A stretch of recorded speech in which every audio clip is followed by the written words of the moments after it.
Right, we are here, right now. Right here, right now. And it's an amazing space. It's actually my favorite space to be. And I've been here on Google before a few times, but I'm not quite sure about how to do certain things. And so I'm practicing that. I really believe that it's really the practice that helps you improve whatever it is you want to improve. And so I am learning this for myself as I'm practicing this for myself to be here now, to be live, which is really about life. A matter of learning to become alive. And nowadays it is one of those things that is very I guess it's reserved for when we go out and having fun, being with friends, going dancing. There we are now, but usually we are more reserved. We do what is prescribed for us, and then that's also part of our programming where we learn to, you have to get through this. You have to do what you have to do in order to then later on get a reward. It's all part of that programming. It's all part of that machine-like way of existing we all get used to, but this is not really who we are.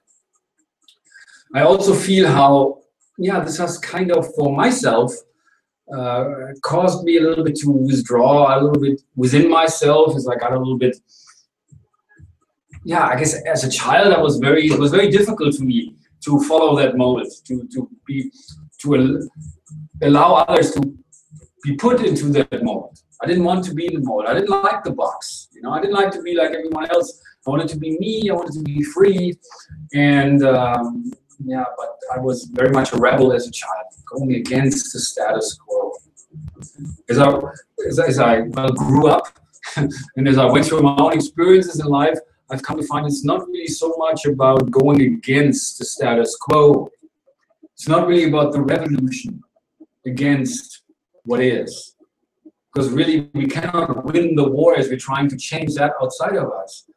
At the same time, when we're focusing, as I am focusing on the problem outside of me, of that which I don't want, I give it more power.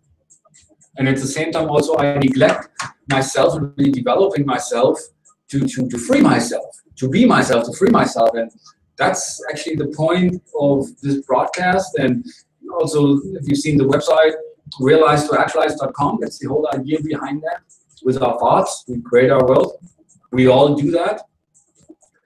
But it's very difficult because we become programmed and we always think about something else. We think about what we need to be doing, how we need to be performing, the image we want to give, how we want to come across. But through this, we deny ourselves. We deny part of who we are, our true nature, our authentic nature.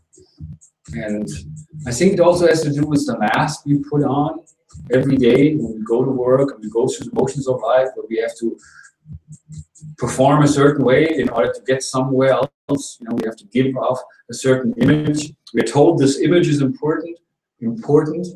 The public self, the role we play, the function we fulfill there. But then who we really are in here, that's a different story. But I've come to find that's really where it's at. Who we really are, our true nature. Because this is the nature that connects us with all. It doesn't matter what belief system you were brought up, what culture, what nationality, political outlook, economic background, all of that stuff. Sexual orientation has nothing to do with that. Because deep down, we're all one. I'm not really the first one to say that, but what I'm trying to draw attention to here in these videos and with Realize to Actualize is, okay, now that we know that, as we realize that, what does that mean? How can we live that? How can we be that? And that's also the actualization there, which is the second step, the essential step, the missing link really I've come to find is the practice. Because listening to somebody, going to a workshop, reading a book about consciousness and about our true nature and things that when we hear people say that, it doesn't make sense, that we are all one, that God is love, love is everything. Love thy neighbor as you love yourself. But at the end of the day, or at the beginning of the day, we all go back into the rat race and do the same thing we always have done to get ahead, because it's a system we have part of this competition base. And if that's the fact, we're trying to always get ahead in there. And then war also is a result of this ideology, which is about winners and losers. We're fighting with others who we don't agree with or who we don't like. But I think it's all it's part of the insanity, because in reality, a war we cannot win, because there is really no enemy outside of us. We have found the enemy is us. The only person who stands in the way of us really being free and being real and being authentic is myself. And I say that because I realize that for myself. And also I realize, in order to move forward, to really unfold in my true nature, I need to make peace between the two sides. I need to come to find, that there is really no war, that there is really I can let go now. A small step I can make in the direction of letting go of that struggle. That's what I want to do. And I already feel a little bit more now. I feel I've succeeded a little bit, at least a small way. That's great. And to maybe help a little bit with that, I do something which I also want to do more, because I really love music. I love dancing, to move. Because music is the universal language, and dancing is the way to free yourself. So how about that?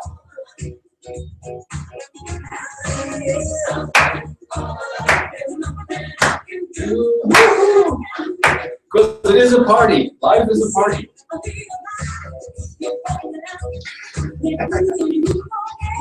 It feels a little strange at first, especially when I dance to the camera, but it doesn't really matter. It's just good to do it. It's just good to be free. And it's an opportunity, this moment, to practice that, to let go, to be more now, to be more you, to be more myself. And I'm the kind of person I want to have more fun. I want to be more real. I don't want to have to worry about how I come across. I don't want to have to stay within that prison of my own isolation or the same old, nothing changing. I want to be more alive and making a small step, because that's really what it is, baby steps. Baby stepping yourself into really freeing yourself to be yourself. It doesn't matter what anybody thinks. But at the same time, also, it's important to listen to other people, because through other people, really, through real relationships, we can get to know ourselves better. That's really the point. Knowledge of self. Nobody can teach you that, not even me, but you can learn it for yourself. And that's the whole point of the exercise, of the experience of Realize to Actualize. So I thank you for that. I thank you for your time. Whenever you're watching that, wherever you're from, whatever part of the world you live, as this reaches you now, I hope you can get a little bit of the feeling of, just be yourself, to free yourself. And you can do that. Nobody keeps you from that. Even though you are in a very restrictive environment and you have to do a job that you hate, or you might not even have work and you worry about this and you worry about that, you can let go of that. Because worrying, being angry, being upset for whatever reason is not helping you. Being stressed out, even though we hear it's a good thing, so we will perform better, but that's also not who we are. The idea that in human beings, we're not machines to be built to do exactly what the work prescribed for it, but we are like a tree, and we need to grow and develop naturally according to the inward forces which make us a living thing. And it's this sentence that was expressed by John Stuart Mill in the 1800s that I've come to find is really the basis of that. Something that we never learned because we became like a machine so the system can function well. If you look at what the system does, the system takes our spontaneity, takes our authentic nature, and replaces that with conditioned responses and the way we need to be, and we have to all function in that system. But it is time for a new system to evolve, and that evolves. The world changes as we change, as we give birth to who we truly are, and I hope we can all practice that. I definitely want to practice that. I have a long way to go. I have a lot to learn as I practice that, to really free myself more, to be less repressed, to be less afraid, to be less inhibited, to free myself. And that's really real freedom. It comes from within. It's not really about freedom. I'm free to do this or free to do that. Of course, we're kind of blinded by that. You know, that's what we think. It's always outside. I need to have this. I need to have things to be a certain way, so I'm free. But we were born free. We all are free. We just become unfree. And we don't need to win a war to be free. You know, there's nobody keeping us from that. There's no enemy holding us back. Even those people who oppress us, those people who give us a hard time in our personal lives, just as well as in the world, those who control the world, those behind the conflicts of the world, you know, that profit from war, we ourselves have created those. They are not the enemy. And this power that has had a stronghold on this world will go away as we empower ourselves to realize, to actualize our true power as Son. I am really excited about that, to move in that direction. Maybe you can move with me in that direction for yourself, of course, in your own pace, and dealing with your own challenges. We all have those. But it's also an opportunity as we realize what's difficult for me, as I face those things, I can really then give birth to what's really great and wonderful in me and what makes me unique. And that is really my true nature. Thanks for watching, and keep it real.